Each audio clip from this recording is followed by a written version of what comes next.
Hey everyone, welcome back to my channel for today's brand new video on my top 5 likes and dislikes of iOS 8.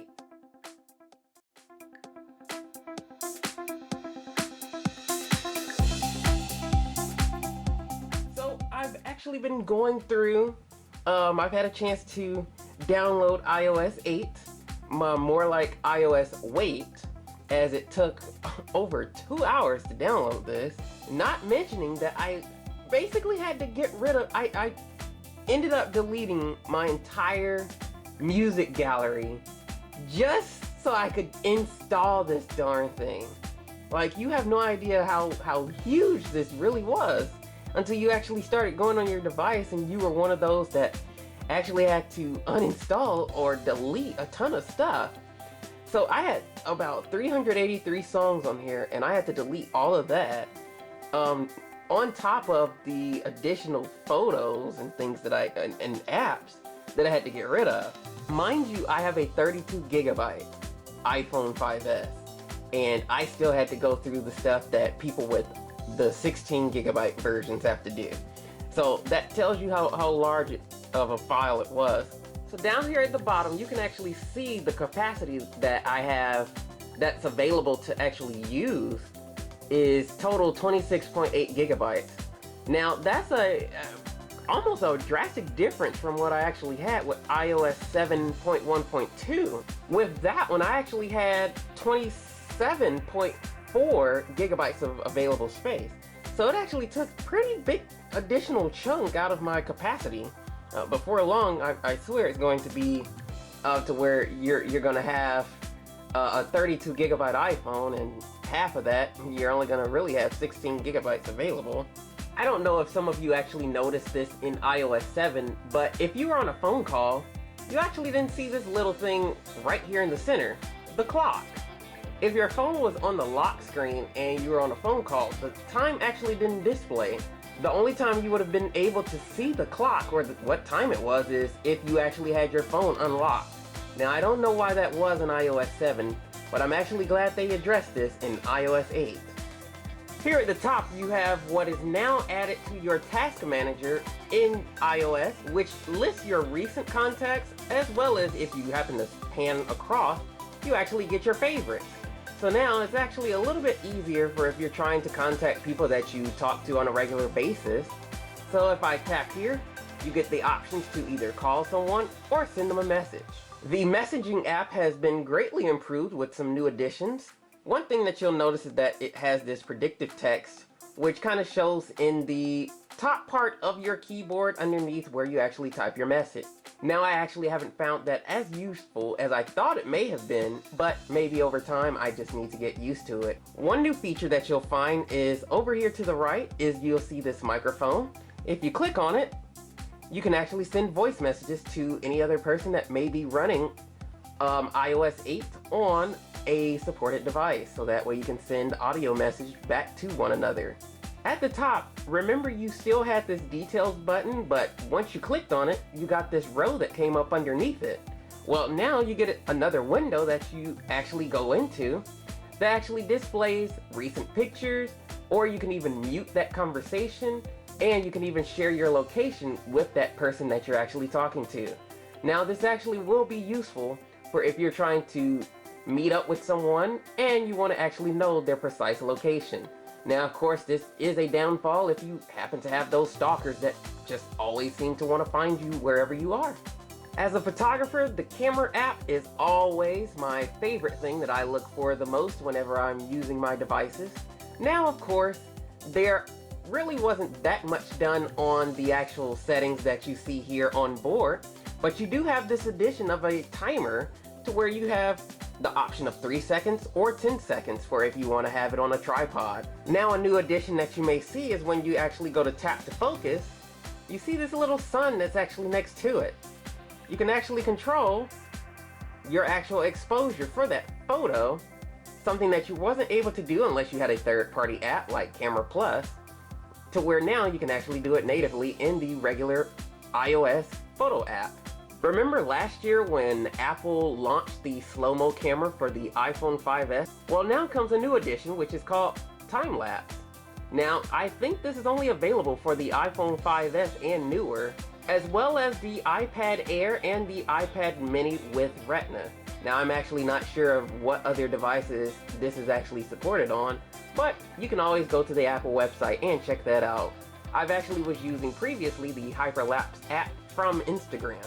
Now, the difference between this is that you actually can adjust the actual time intervals of what the time-lapse does. Now, that might be a downfall compared to another app such as Hyperlapse, but it is a welcome feature nonetheless. Another new addition to iOS 8 is called Handoff, or as you may see on the Apple website as well, is continuity. Now, what that entails is that, say you see this web page that's behind my phone on my iPad, and I want to actually continue viewing it on my iPhone. When my phone is locked, I can light up the screen, and you'll see this window that pops up at the bottom for whatever that it may be that you're doing. In this case, since I'm in Safari, the Safari window is actually up. So all I have to do is lift up from there, put in my passcode, or in this case, just put my thumbprint, and then it actually opens up that web page on whatever other device that I'm actually using. Now, I actually have found to where there have been some quirks in this actual feature, a part of iOS 8. One of the inclusions that it adds is that you're able to actually transfer from sending a text message from those annoying friends that might still have green bubbles, but of course we won't talk about them, to where you can actually access those messages on your iPad. Now, I actually haven't been able to pull them up or send anything. Now, I have read that there may be some issues with that feature until OS 10 Yosemite actually comes out sometime next month. I don't know if I'm actually doing something wrong or if it's actually something on Apple's end. I just don't know. But for now, it either works sometimes with web pages or sometimes it doesn't. But hopefully it will be fixed later on or with an upcoming update, as it is a welcome feature for sure. As I actually still ran into issues with iOS 8. The first one is when I'm actually in something that has to utilize the actual keyboard. Now, what you'll actually see here is that the keyboard is very delayed and it takes it a while to actually pop up so you can actually begin typing. So if I'm on Instagram and I want to leave a comment, it actually takes a few seconds for the keyboard to actually pop up. Now, of course, it was actually a lot better in previous versions of iOS. Now, something that is very new to Apple is them adding apps that you honestly don't really need on your device. The Health app, iBooks, podcasts, and this absolutely annoying and pointless app, Tips.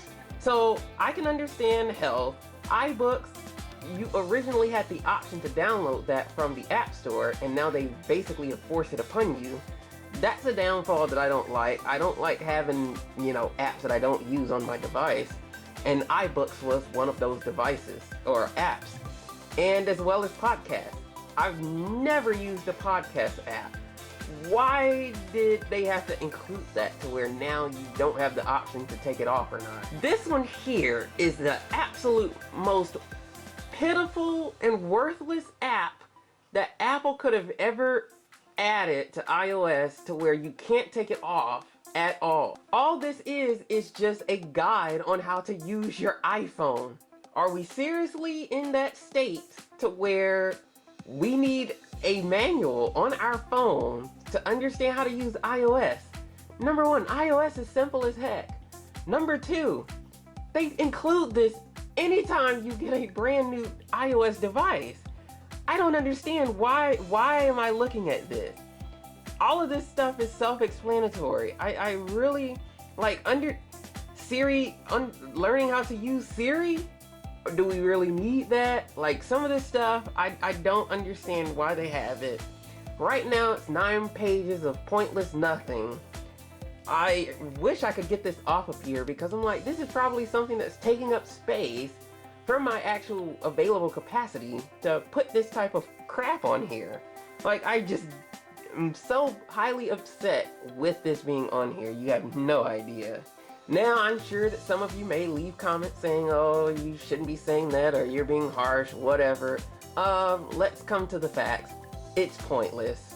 In the keyboard, with the new predictive text that comes up right above your actual keyboard itself, one thing that I've noticed is that the animation is kind of delayed. Like, it takes a while for you to actually get the text up there. So if I type something, let's say, let's go home. So you kind of see how it was actually still loading in the middle. Like, some of these words were actually still loading, and to where you actually have to wait on it to catch up to give you the different text that you can choose from. So hopefully that will be addressed in a future update as well, because, you know, in the real world, if you're typing and you actually have to wait for it to show what text you can choose from, you know, that's going to slow you down when you're actually sending a comment or sending a message. So I've actually had a few glitches to where I've had some of my apps force close. Like, I even had the settings force close on me earlier. Some of the apps have actually not been working. Like Instagram will actually start failing on me as well. Not everything has been fine and dandy since I've done the update. For the most part, I haven't run into any big issues, but I noticed that it still has what iOS 7 had, like when you have the spotlight and you pull it down and it would do like that, like it would stutter. It doesn't do it now, but you find that kind of effect in other apps, which is very interesting. It's like it's moved to all your other apps now, and it's not in the spotlight like it was before in iOS 7. This last one is by far the biggest issue that I have with iOS 8. And why, had I known this, I actually probably would have never got it. But because I'm a tech guru and I know people were asking questions, I just went ahead and did it. And, you know, I just can't even get it out how frustrated I am with this right now. It's the Photos app. Now, if you're like me, you probably went into your photos and it pulled up albums. And you probably saw this annoying mess up here. And it showed a smaller number than what you actually had when you were actually updating your device. Now, I actually had over 2,700 images. Well, if you look now, it says 778. That's a heck of a big difference. And where's my camera roll? What's this recently added mess?